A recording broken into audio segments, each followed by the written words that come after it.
Hello, welcome to MD's English Empire. Okay, hello students. Today we will discuss about how to good score in English subject in class 10. Okay, তো আজকে আমাদের মূল আলোচ্য বিষয় হলো মাধ্যমিকে কিভাবে ইংলিশ সাবজেক্টে আমরা কিভাবে গুড স্কোর করব। আমাদের ইন্ট্রোডাক্টরি ক্লাসে আমরা দেখিয়েছি বা জানিয়েছি যে কীভাবে ভালো গুড স্কোর করা যায় ইংরেজি সাবজেক্টে। তো পূর্ববর্তী ভিডিও যদি তোমরা না দেখে থাকো অবশ্যই তোমরা দেখে নিও, পারলে লাইক করে দিও, ভিডিও শেয়ার করো, সাবস্ক্রাইব করো এবং আমাকে সাপোর্ট করো। ওকে, যাই হোক, আমি একজন টিউটর, আমার tutor of English subject. So we have 8 lessons. আমরা 8টা লেসন আমরা মাধ্যমিকে আমাদের আছে। তো এই 8টি লেসনের মধ্যে আমাদের প্রথম যে টপিক, সেই টপিকটা দেখো ভালো করে। আমাদের কি আছে? একটা প্রোজ, গল্প। কি গল্প? গল্পটির নাম কি স্যার? গল্পটির নাম দেখো father's help by R K. Narayan. R K. নারায়ণের ফাদার্স হেল্প। তাহলে ফাদার্স হেল্প, ফাদার্স হেল্প এই যে কথাটি, তার মানেটা কি এটাকে আমাদের জানতে হবে, বা এই টাইটেল সম্পর্কে আমাদের আগে জ্ঞান থাকতে হবে। ওকে, কনসেপ্ট ক্লিয়ার থাকতে হবে টাইটেল সম্পর্কে। তো দেখো ফাদার্স হেল্প, তাহলে বাবার যে হেল্প মানে কি? তাহলে বাবার যে সাহায্য, এখানে কি রকম সাহায্য? এটা একটা সাসপেন্স যে বাবা আমাদের চলার পথে বিভিন্ন রকম ভাবে তাদের শেষটুকু দিয়ে আমাদের পিতা মাতা কি করে, আমাদের বাবা মারা কি করে না, আমাদেরকে মানুষের মতন মানুষ তৈরি করার চেষ্টা করে তাদের শেষটুকু দিয়ে। ওকে, তো সেই রকমই একটা ইন্সপিরেশনাল স্টোরি বলতে পারি আমরা এই ফাদার্স হেল্প স্টোরিটিকে। তো এই যে গল্পটি, কনসেপ্টটা প্রথমে ক্লিয়ার থাকতে হবে আমাদের প্রত্যেকের গুড স্কোর করার জন্য। তো চলো প্রথমে আমরা কনসেপ্টটা ক্লিয়ার করি। ওকে, ফাদার্স হেল্প কিরকম হেল্প, ফাদার্স হেল্প, সেই কনসেপ্টটা প্রথমত আমরা ক্লিয়ার করি। তো দেখো, লেখক সম্পর্কে আমরা পরিচিত হয়ে গেছে অলরেডি, আর.কে. নারায়ণ লিখেছেন। তো আর.কে. নারায়ণের ন্যাশনালিটি কি ছিল এটা জানতে হবে যে তিনি কোন দেশে ছিলেন। অবভিয়াসলি ইন্ডিয়ান, তিনি একজন ইন্ডিয়ান, অর্থাৎ ইন্ডিয়া দেশ থেকে তিনি বিলং করেন। ওকে, গ্রেট। এরপর তিনার অনেক ধরনের ভালো ভালো ওয়ার্কস আছে, অর্থাৎ লেখনী আছে। তাদের মধ্য থেকে একটা সেলিব্রেটেড ওয়ার্কস বলতে পারো, যেটার নাম, এই যে শর্ট প্রোজটি বা গল্পটি, স্টোরিটি নেওয়া হয়েছে, মূল গ্রন্থটির নাম আমাদেরকে সবসময় জানতে হবে যে মূল গ্রন্থটিকে, এই যে শর্ট স্টোরিটিকে এক্সট্রাক্ট করা হয়েছে, সেই মূল স্টোরিটির নাম হলো কি, মালগুডি ডেজ। যাই হোক, ফাদার্স হেল্প গল্পটির আমরা মূল বিষয়বস্তু প্রথমত জানি। তো দেখো, এই গল্পটি পড়তে গিয়ে আমরা কি দেখতে পাবো না, এই গল্পতে একজন ইয়ং বয়কে নিয়ে, ইয়ং বয় নামটি কি? ইয়ং বয়ের নাম হচ্ছে স্বামী।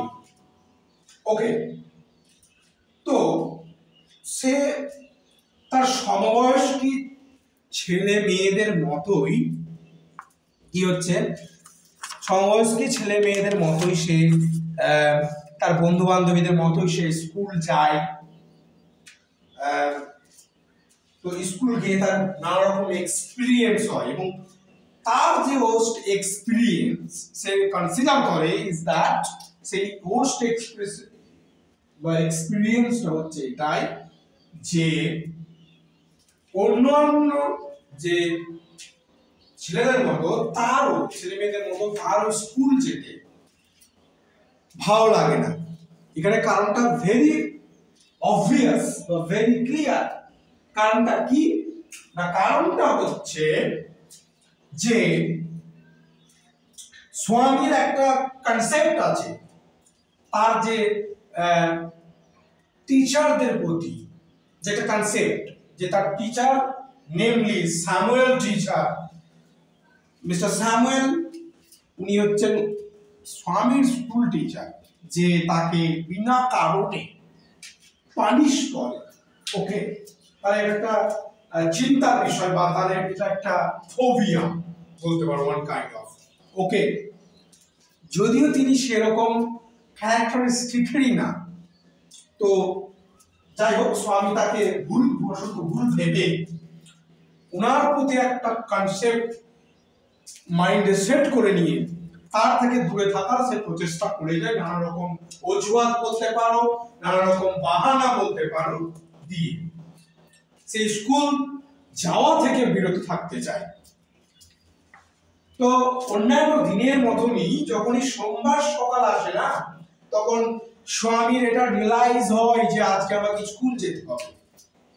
তো as soon as যখনই তার রিয়েলাইজেশন হয় যে it was a Monday morning, or it is a Monday morning, কি হয়, স্বামী তখন বিভিন্ন রকম অজুহাত দিতে থাকি আমরা, দিতে থাকে সে, আমরা দিয়ে থেকেছি ছোটবেলায় স্কুল কোনো দিন বাঙ্ক করার উদ্দেশ্য থাকলে আর কি। যাই হোক, তো স্বামীর ক্ষেত্রে কনসেপ্টটা পুরোটাই আলাদা। স্বামী স্কুল একবারই যেতে চায় না, ঠিক আছে, জাস্ট বিকজ, কারণটা কি বলে দিলাম আগে, যে স্যামুয়েল টিচারের জন্য। তো তার স্কুল না যাওয়া থেকে তার স্কুল যাওয়া পর্যন্ত তার যে পেছনে তার বাবার ভূমিকা, এটাই এখানে মূলত বিষয়বস্তু, এবং এটা এখানে দেখানোর তুলে ধরার চেষ্টা করা হয়েছে। লেখক তুলে ধরার চেষ্টা করেছেন যে কিভাবে একজন বাবা তার সন্তানকে বা সন্ততিকে কি হয়, হেল্প করে to do good in life. Okay, or to how to overcome the fear, the phobia. তো এটাই হচ্ছে এই গল্পের মূল স্টোরি বা মূল থিম বলতে পারি। ক্লিয়ার? তো এখানে যে ক্যারেক্টার কটা থাকবে আমাদেরকে অবশ্যই মনে রাখতে হবে। ফার্স্ট অফ অল, যে হিরো, দ্য হিরো ক্যারেক্টার কে, Swami, the young boy. Okay, next one হচ্ছে father character, Swami's father, unknown father, name mention করা নেই, আননেমড ফাদার বলতে পারো। তার মাও আছে, তিনারও নাম হচ্ছে আননোন দেওয়া আছে। আর স্যামুয়েল টিচার, ইনাদের গুরুত্ব আছে। ওকে, তো এই যে গল্পটি, এটি তিনটি ইউনিটে বিভক্ত। কটি ইউনিট স্যার? তিনটি ইউনিট। এবং তিনটি ইউনিটে এই যে ধারণাটি এখানে লেখক পৃথক পৃথক ভাবে দেওয়ার চেষ্টা করেছেন, এবং আমিও চেষ্টা করছি যতটা লুসিড মোশনে তোমাদেরকে দেওয়া যায়, লুসিড কনসেপ্টে তোমাদেরকে বোঝানো যায়, সেটা চেষ্টা করছি। সেই জন্য don't skip the video skip করবে না, এবং সাবস্ক্রাইব করে পাশে থাকো, পাশে থাকার চেষ্টা করো। এবং আমি তোমাদেরকে অ্যাসিওর করছি যে আমি তোমাদেরকে হতাশা করব না। You will learn something from this YouTube channel. So please stay with me and I will continue to read Father's Help Unit 1. চলো তাহলে ইউনিট 1টা আমরা এক ঝলকে দেখে নিই, এবং পরপর তারপরগুলো ইউনিটগুলো আমরা দেখে নেব। তো ইউনিট 1 এ আমরা দেখছি, কি দেখছি, বিছানায় শুয়ে আছে। কে শুয়ে আছে? স্বামী। এবং বিছানায় শুয়ে থেকে সে এটা উপলব্ধি করছে যে সেটা ছিল কি, সোমবারের সকাল। It looked as though only a moment ago. ওকে, ঠিক একটু মুহূর্ত আগে যেন মনে হলো, যে কি মনে হলো? ইট ওয়াজ ফ্রাইডে। এটি ছিল কি না, শুক্রবার। তারপর কি দেখতে পাচ্ছি, অলরেডি মানডে ওয়াজ হিয়ার। আরে কি হচ্ছে, এরই মধ্যে কি হলো যে সোমবার চলে এলো। He hoped he didn't have to go to school. তো সে মনে মনে অনেক চাইলো যে কি তাকে যেন স্কুল যেতে না হয়। তাহলে সে মনে মনে কি চাইলো এটা দেখে রাখতে হবে, যে সে মনে মনে চাইলো তাকে যেন স্কুল না যেতে হয়। তাহলে এখানে দেখো আমরা দেখতে পাচ্ছি একটা পাস্ট টেন্সের সেন্টেন্স আছে। কোথায় স্যার পাস্ট টেন্সের সেন্টেন্স আছে? দেখো এখানেই আছে, অলরেডি মন্ডে ওয়াজ হিয়ার, দেখতে পাচ্ছ পাস্ট টেন্সে আছে। তা টেন্স সম্পর্কে দেখতে পাচ্ছি। ওকে, তার পার্টিসিপেল করে দিতেও করা আছে লাইং ইন বেড, পার্টিসিপেল দিয়ে লাইং ইন বেড দেখতে পাচ্ছ, দি কমা দিয়ে তিনি পৃথক পৃথক ক্লজগুলোকে অ্যাডজাস্ট করেছেন।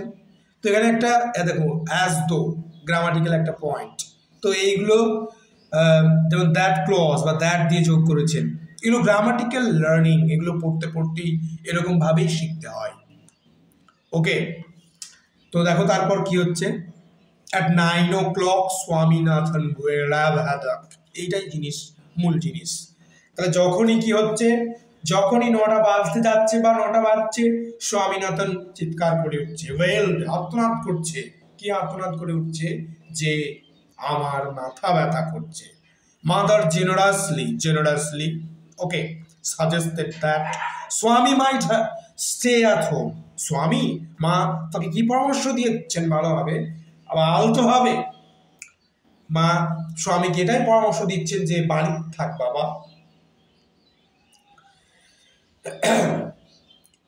at 9:30, তাহলে 9:30টার সময়, when he ought to have been in the school prayer hall। তো কি দেখা যাচ্ছে, যখন তার স্কুলের প্রার্থনা কক্ষে থাকার কথা, স্বামী তখন কি করছে? স্বামী was lying on the bench in the mother's room. তাহলে যখন তার স্কুলে থাকবার কথা 9:30টার সময়, তখন স্বামীনাথন কোথায় ছিল? এটা কোশ্চেন হয়। তো স্বামীনাথন তখন কি করছিল? Lying on the bench in mother's room. Okay, তাহলে মায়ের ঘরে বেঞ্চের উপর শুয়ে আছে স্বামী। তারপর তো কি হচ্ছে, ফাদার আস্কড হিম, বাবা তখন এসে জিজ্ঞেস করছেন, have you no school today? তোমার কি কোনো স্কুল নেই আজকে? তাহলে have you no school today কে জিজ্ঞাসা করেছিল? Who is the questioner? তো মনে রাখতে হবে ফাদার, স্বামীজ ফাদার।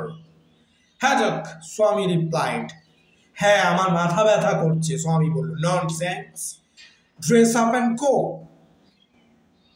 তো স্বামীকে কি বলল? ননসেন্স। ননসেন্স বলার পর কি বললো? যে কি সব আজে বাজে কথা বলছিস, ড্রেস পর এবং স্কুলে যা। হ্যাডক আবার বলছে মাথা ব্যথা, লোভ about less on Sundays and you will without a headache on Monday।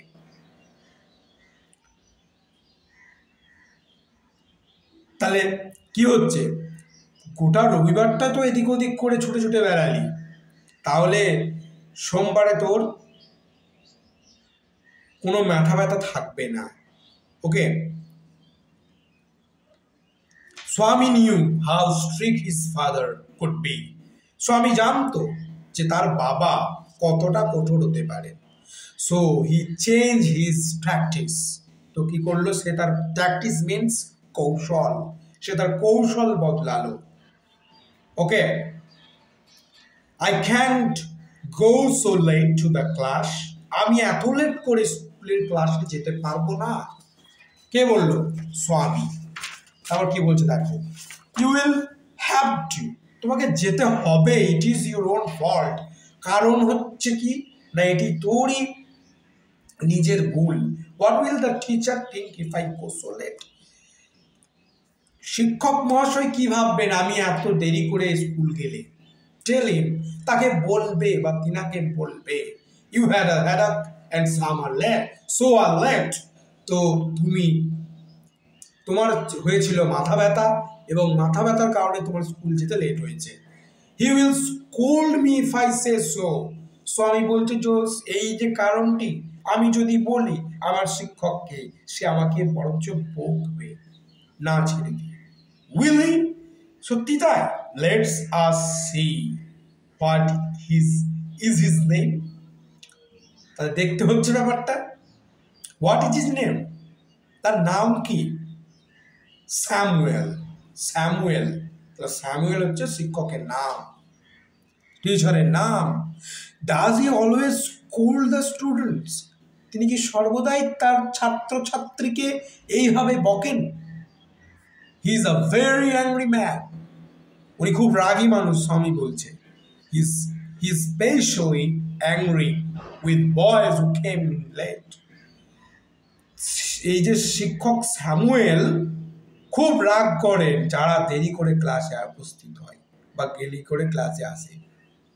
I wouldn't like to go too late to Samuel's class.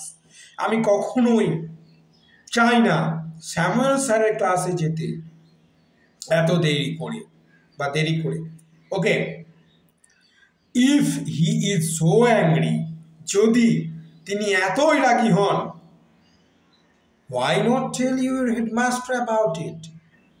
তাহলে তোমরা কেন বলো না তোমাদের শিক্ষক, হেড টিচার অর্থাৎ যে হেডমাস্টার, কেন বলো না তোমরা এই ব্যাপারে? দে সে দ্যাট, তারা বলে যে even the headmaster is afraid of him.